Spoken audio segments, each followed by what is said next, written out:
Man, we're excited to be with you for the next hour here on the Mack Brown Show. My name is Jones Angel. He is the Hall of Fame head coach of the Tar Heels, and you know we have a bunch of great stuff to talk about after Carolina's exciting 56-45 win over Virginia Tech this past Saturday. We will talk about that game. We'll look ahead to another stern challenge for the Tar Heels coming up on Saturday with the road trip to Tallahassee to see a talented Florida State squad. We have a bunch of questions that we've received from you for head coach Mack Brown, so we're going to get to that. Plus, you're going to hear a little bit of an interview with a gentleman that Coach Brown knows well. He was his defensive coordinator during his first tenure here at Carolina. That is Carl Torbush, a terrific coach. Of course, Coach Torbush, a head coach here at Carolina for a couple years as well, and just a terrific person. So looking forward to talking to him in just a little bit. But let's get down to business. And, Coach, a wild game on Saturday. Your team kept building big leads. Virginia Tech kept crawling back, and your team kept answering. And eventually your team made the plays at the end and held on for a 56-45 win. An exciting win, and I know an important win for your team. Jones, it really was. The Virginia Tech's been a nemesis for UNC football, and you go back and start looking at the records. I think we've beaten them 3 times out of 16 since they've joined the ACC, and so that's a streak, and that's dominating. Coach Fuente never lost to North Carolina. We had the 6 overtime game last year, so this was an important game for us to win. And we pretty much dominated the game offensively. Our offense controlled the game throughout. I thought that the fact that we stayed on the field too much defensively, and then they score, they get the onside kick, we got tired, we were worn down, we started getting some cramps, gave up way too many big plays and missed too many tackles there in the late third and fourth quarter. And Virginia Tech's really good offensively. So give our offensive line credit. Our offense, Sam Howell was fantastic. But offense is clicking like that. That's what you want. We had 186 yards passing, 186 yards rushing at halftime. So you start talking about balance, that's pretty much it. But anytime we needed to line up and run the ball, we were able to. And that was the difference in this ball game. Need to force more turnovers on defense. Defense got a lot of inexperienced players. We need to play more players there because we got tired. We've got to develop some depth. Helped us last year at the end of the season, but we gave out some early season like we did Saturday. It was really humid. But give Virginia Tech credit because they've got some really good offensive players as well. Also, the trying to build that depth, tough part is Carolina's played nothing but conference games thus far. Losing that Charlotte game really hurts in that regard for the Tar Heels in that they did not have that non-conference game for a chance to perhaps play some of those younger players early in the year. Absolutely. Coach, you mentioned the offensive numbers. Let me just go through these real fast. Staggering numbers. 56 points, 656 total yards, 399 on the ground. That number was over 400 before the Tar Heels took some knees at the end of the game to run out the clock. 31 first downs. The 656 yards, the 5th highest in school history. The rushing yardage, the most since 1993, a game against Ohio during your first tenure here as head coach, and the most against an ACC opponent since 1988. Woo! How was it so effective, so dominant, Coach, really all game long? It helped us to get Josh Azudu back. He's an outstanding offensive lineman, one of our best, if not our best. He's really smart. He can play 4 different places in that offensive line. So he gave us depth, but also he's really good. And those offensive linemen have played a lot in this system. So we're starting to get continuity with those guys. Mm-hmm. And they felt confident throughout the day. We also realized we got 2 really good backs. So those guys, if you've got to stop those guys, then it opens up some things for our outside guys. But I was so proud of the tight end, Garrett Walston, the offensive line, of course, but also the receivers and the way they blocked. They were very unselfish.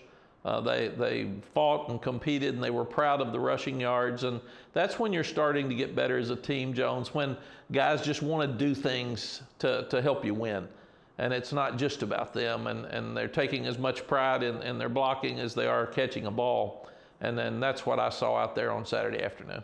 Coach, I was going to ask you, is that unusual? Because there did seem a lot of times, and there's more than just these 2, but just 2 that caught my eye. Daz Newsome, Bo Corrales, those guys really blocked well. You mentioned Garrett Walston as well. Is that unusual to have receivers who are that eager and willing and successful at blocking? Well, it is unusual, and it's unique, and the best teams have it. And De'Ami Brown stepped up and had some great blocks, too, and he was more proud of that.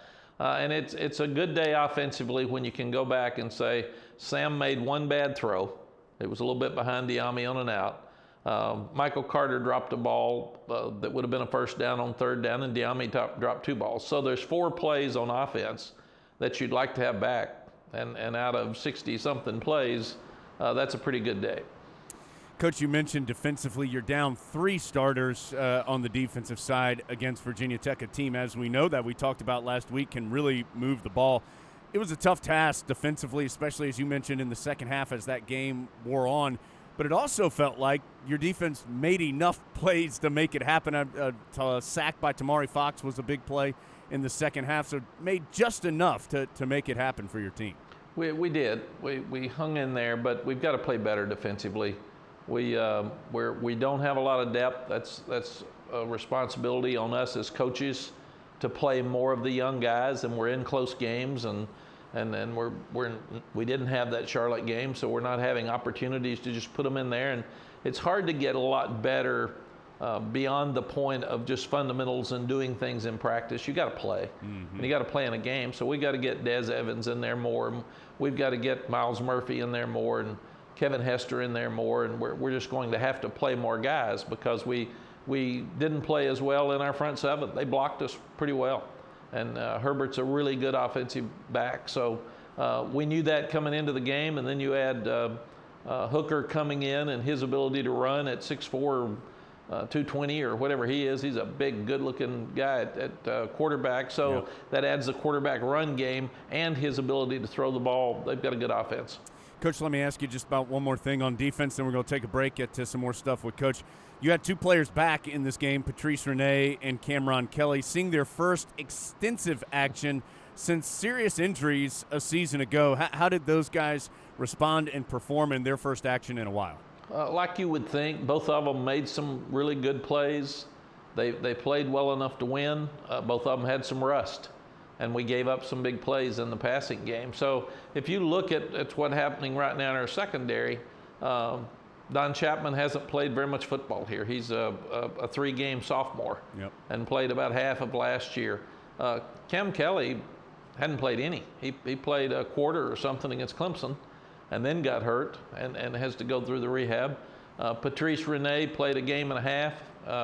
He did not play against South Carolina. So he played a quarter maybe against Miami and hurt his knee. So he's been out for a year. And then you've got Kyler McMichael, who was basically a special teams guy as a freshman at Clemson. So he didn't play defensive back that year. He came back and laid out last year. He redshirted, and so he's 3 games into this. So we've got a lot of youth and inexperience in that secondary that should just keep getting better and better and better. When you're looking around, and Trey Morrison's the guy that's played the most, and he's young, that's when you know how inexperienced that bunch is. Tar Heels get the big win over Virginia Tech on Saturday. They moved to 3-0. Now in the top 5 in the AP poll. We're going to talk about that ranking with Coach Brown. We're going to talk about some of the other standouts from the game for Carolina this past weekend as well when we return after this break. It's the Mack Brown Show from Learfield IMG College.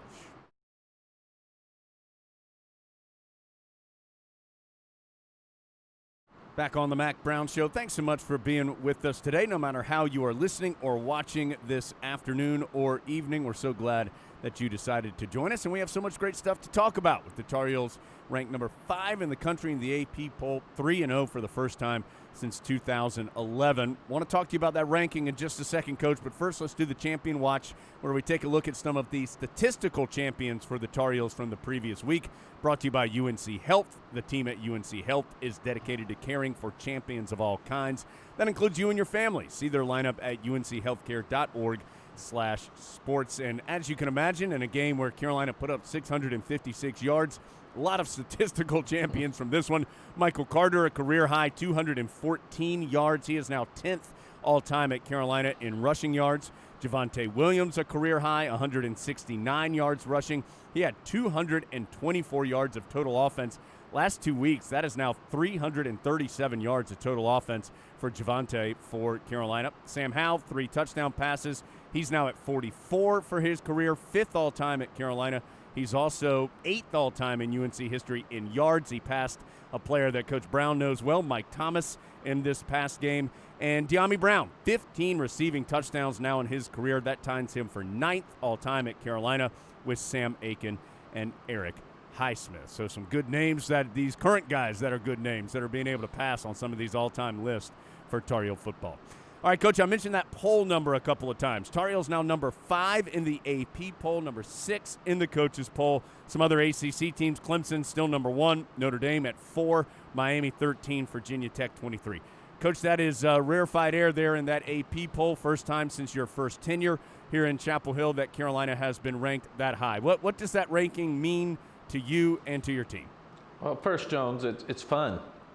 It's fun to wake up and be told you're the rated the 5th best team in the country right now. So the guys appreciate that, and they appreciate being appreciated by people who vote. There'll be some people that say you're not worthy of that. Well, you prove that every week. That's what you do. There's people that said we'd lose to Virginia Tech, and those people forgot that they picked us to lose to Virginia Tech. That's what happens the next week. But the biggest thing to me is that it's fun. It helps recruiting. It gives our fans something to talk about and brag about. But you've got to manage expectations and understand that the polls that really matter are when they start the college football playoff polls. That's where you want to be. You want to be in the playoff. You want to play for a national championship and win. So there's 2 or 3 teams right now that are pretty dominant. And then there's a bunch of us that are a lot alike. And we've got to play well each week to win. And that's what our guys have to understand. We have to play to the best of our ability, 100% effort every week to have a chance to win. Coach, you guys, after wins, have the offensive, defensive, special teams player of the week. I would imagine you had a lot of choices. Bless you. Excuse me, here in the time of COVID. Let me assure people it is allergies.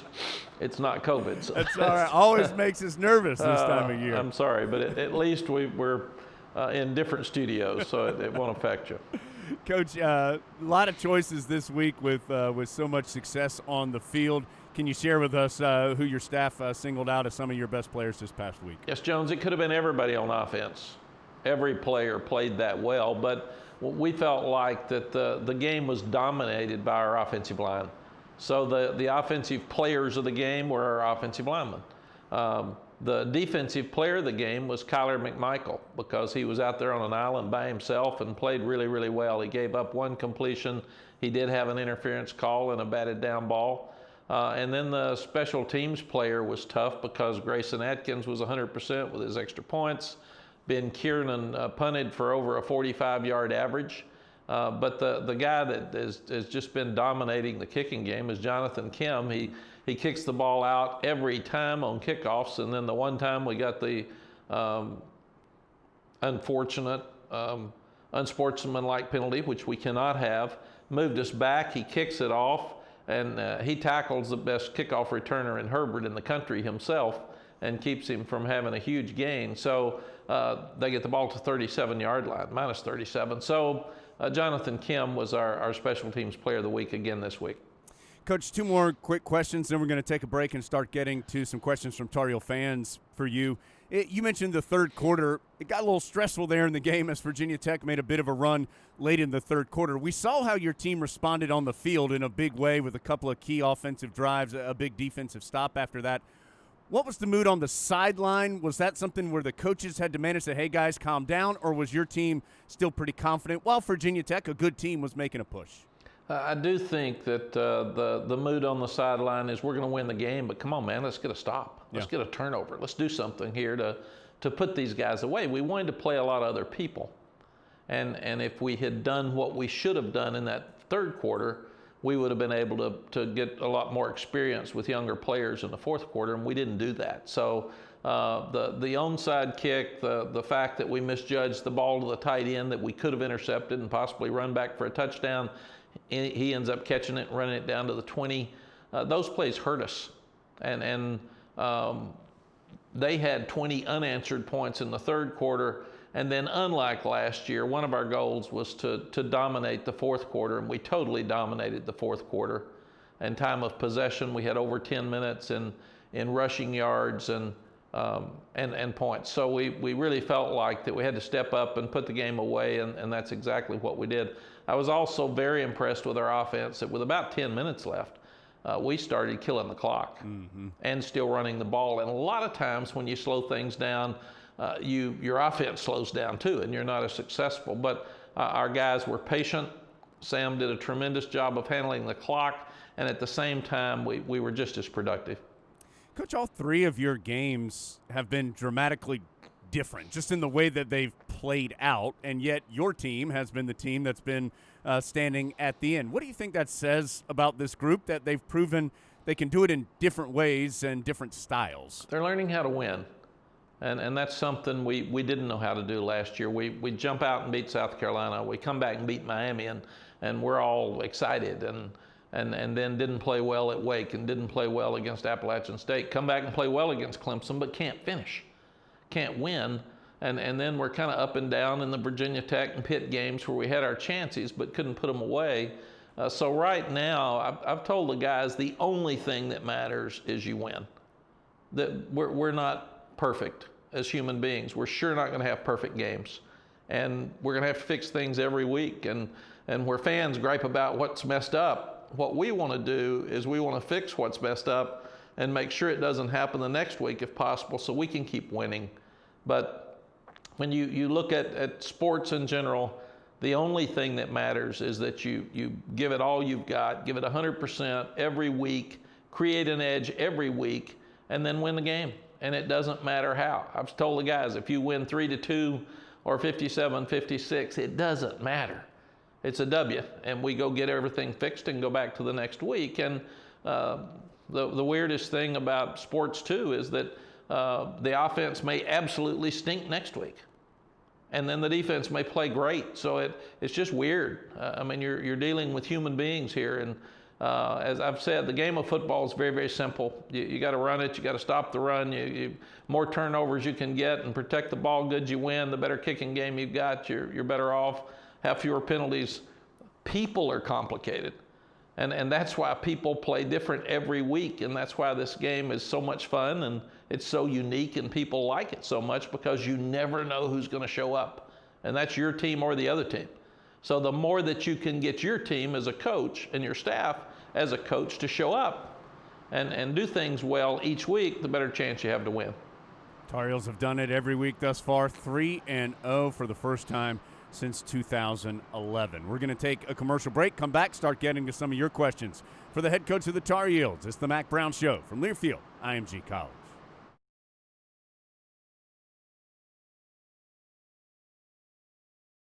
Back again on the Mack Brown Show. Again, thank you for joining us today. And, man, we got a bunch of questions for the head coach of the Tar Heels. You can tell the Tar Heels are playing well. People are really energized and excited, and why not? Heels 3-0, number 5 in the country, playing great. And another big-time opponent coming up, too. It's Florida State in Tallahassee. We'll talk about the Seminoles a little later in the show. But, Coach, let's get to some questions from Tar Heel fans. And you actually mentioned this a little bit earlier. This was a question from Dennis. And Dennis was asking about that tackle that Jonathan Kim made on the kickoff return by Virginia Tech. And Dennis just wondered, how often do kickers actually get any practice at tackling, or how do you try to at least make sure that a player like Jonathan Kim is ready for a similar scenario? Dennis, we actually work our kickers in some tackling drills, not live because we don't want to get them hurt, but hopefully they're not making many tackles. But there's usually one or two. They have a touchdown saving tackle during the year, and just really, really proud of Jonathan. When we always show a celebration highlight film on Sunday after wins. We have none if we don't win. But he got the loudest cheers for his tackle on Sunday, so the players were really proud of him. They thought if you had told me that Jonathan Kim was going to tackle Herbert before the game, I would have said, nah, I'm not going there. I don't think that one's going to happen. So good for Jonathan. Good form on that tackle, It's good too. form. And usually the kicker will lay there after he hits somebody. He actually jumped up. He was excited and ran to the sideline. So good for him. Ready to celebrate after that one for sure. Absolutely. Coach, this question from Jeff. Jeff sent this one in via Twitter asking about Don Chapman. He said he has heard Don's name a bunch here in the last few games. Don had a career-high 9 tackles in this past game. He was just curious what has contributed to Don's success so early here in just his second year with Carolina. Is this Will? This is Jeff. Jeff, you've got a good eye. Don played really hard on Saturday. He played well. He missed the interception on the tight end, and the game would have been over at that point. But he's tough. He's smart. He wanted to come here from California when he had all the Pac-12 schools that wanted him to come. He made so many good tackles on Saturday in the Virginia Tech game, and that kind of goes unnoticed for a safety at a lot of times. But I think he will be a fantastic player for us at safety before he leaves here. He just needs more experience, and he's getting that every week. So hopefully we can keep him healthy. The same with Kim Kelly. He played at times really, really well Saturday, especially for a first game in college to play a full game. He was really physical. They made a lot of tackles around the line of scrimmage, and they'll get better in the passing game. So, but you're exactly right.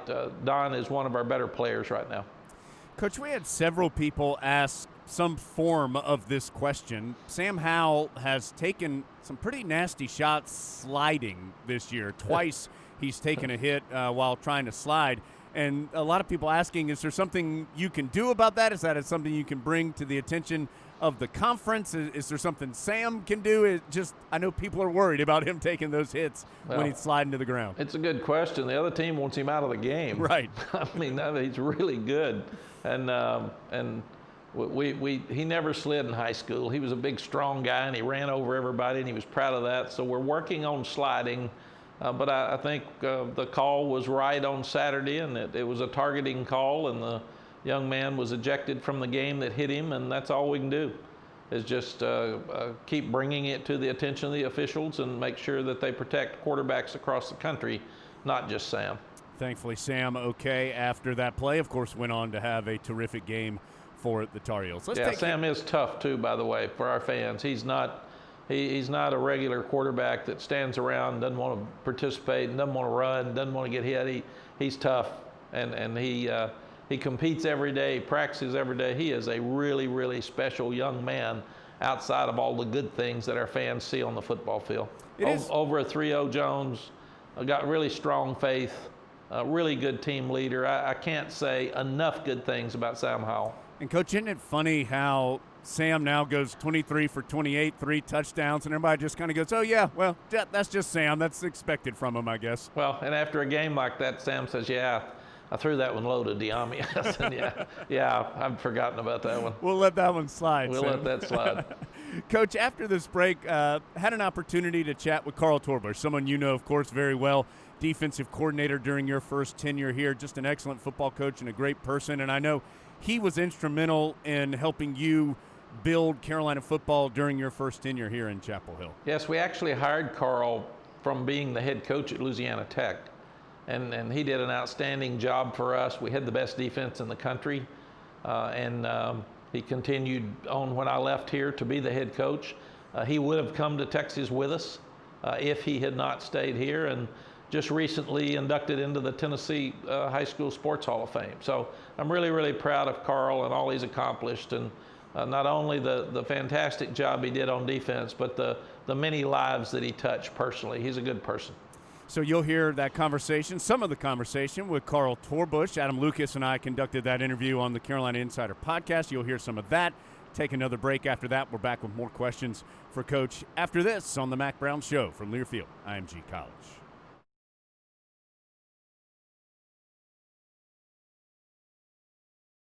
Here in the second half of the Mack Brown Show for a Monday, October the 12th. Gosh, we're already mid-October. Thanks so much for being with us. We're going to get to some more questions that you had for the head coach after I ask you if you know any Tar Heel fans that work selflessly to improve the lives of others and their communities. And if you do, LS Tractor would like to hear about it.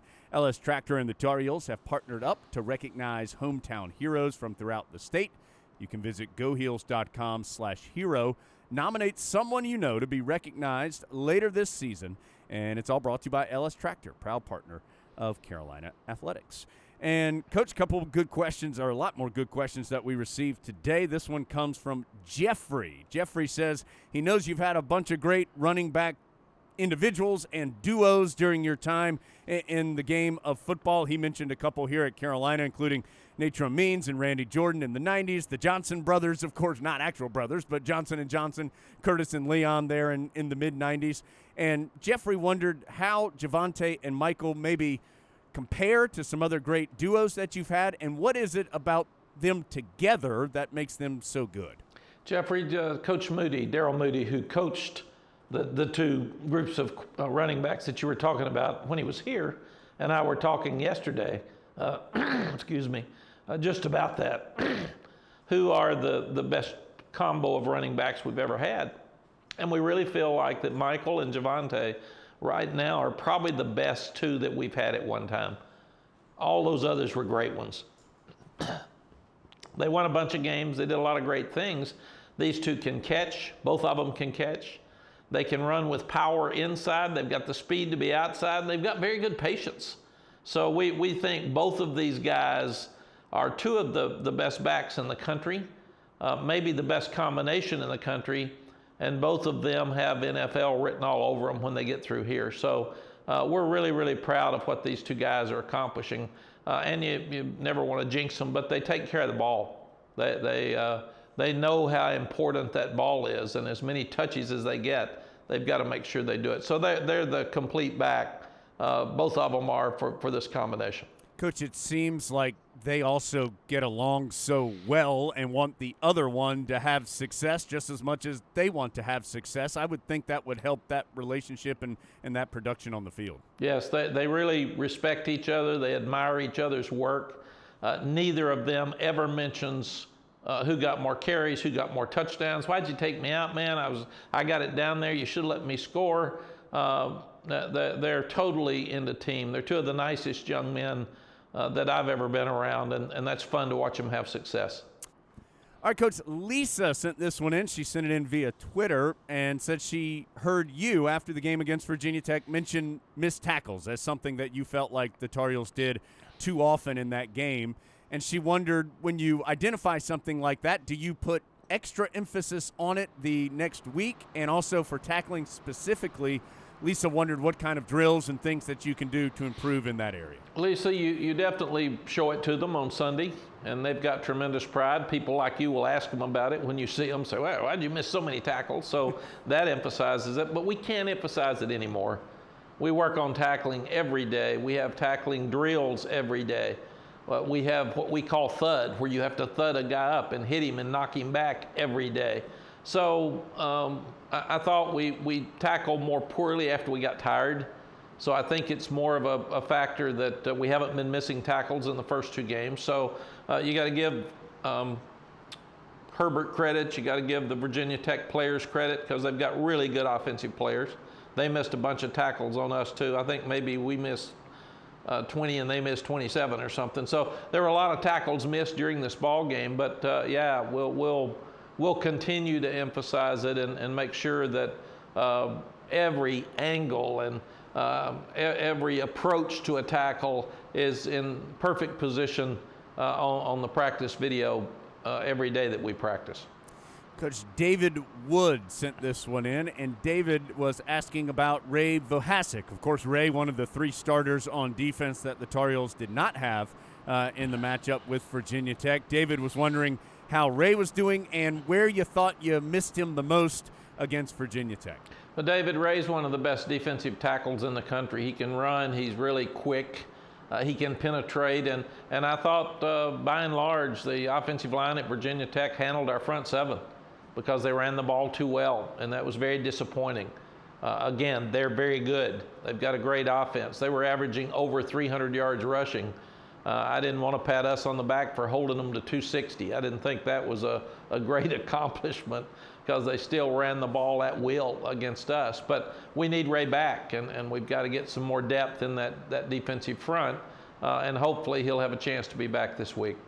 Good question, David. We're going to call that our Cruisers question of the night, brought to you by our friends at Cruisers, your fast and friendly local convenience store.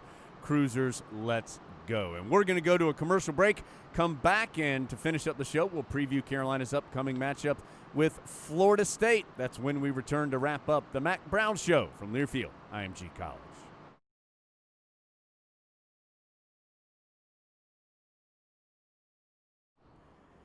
Tar Heels back on the road this weekend to face Florida State in Tallahassee. There has been a time change for this game. It was originally scheduled for 7 o'clock due to some changes with other games nationally, a game with Baylor and Oklahoma State being removed from the schedule due to some COVID problems. The schedule removed, and Carolina now at 7:30 on Saturday night against Florida State. We'll be on the air at 6:30, by the way, radio-wise, to get you ready for Carolina and FSU. And Coach Seminoles have had a difficult schedule thus far. I'm sure they're frustrated with a 1-3 record through 4 games, but that record does not tell you how good this team is. This is a very, very talented Florida State squad. Jones, it really is. First 3 straight weeks of ABC National TV for Carolina football. How awesome. Cool is that? That's great. So a lot of people get to see us, so we got to play well, but we've gotten off to a great start, but our schedule was not like Florida State's. They've played Miami and Notre Dame on the road, so they didn't get any breaks, and they're a team with a new coaching staff that's going to get better and better and better each week. So we'll see them at their best this weekend. Coach, Florida State, like Virginia Tech, has played multiple quarterbacks. Jordan Travis has played the most, and he played well against Notre Dame this past week, but they've also had James Blackman, Tate Rodemaker. They've all played some. When you have to see a bunch of different guys who have played at the quarterback spot, does that make things more challenging for your team in preparation? It does, but we just went through a team that brought in 3 quarterbacks, and we weren't sure which one was going to play in Virginia Tech. And then they have the runner, and then they put the runner and passer in. Then they take him out and put the runner back in. Then they put the runner passer back in. So we're getting kind of used to that right now, Jones. So I think we'll probably see Jordan Travis. He played well against Notre Dame. He can run, he can throw. He's a very impressive young guy, and they scored a lot of points against Notre Dame, so I think that's probably who we'll see. Coach, you referenced this a little bit earlier in the discussion about the ranking and your team moving forward with that, but how do you make sure that your team's going to get a lot of people talking about it this week? How do you make sure those guys are still grounded, focused on the task at hand and what's coming in Tallahassee? I think Florida State will help us with that more than anything else. When these guys turn on the video and they see how big and fast these suckers are, they're going to say, ooh, my gosh, how has this bunch lost a couple of games? So I think Florida State will have they'll have our attention starting today. Carolina 3-0. Isn't it fun to be 3-0, ranked high in the country, and a big matchup coming up? Wish it was here in Chapel Hill, but the Heels going to try to go do it on the road in Tallahassee against Florida State. Coach, as always, thank you so much for your time, and good luck this weekend, and look forward to talking with you again next week. Thanks, Jones. We loved having our fans in the stands last week, but it's a shame that we didn't have about 55,000 in there screaming, because that would have been a wonderful setting for college football on Saturday. We'll see you next week on the next edition of the Mack Brown Show.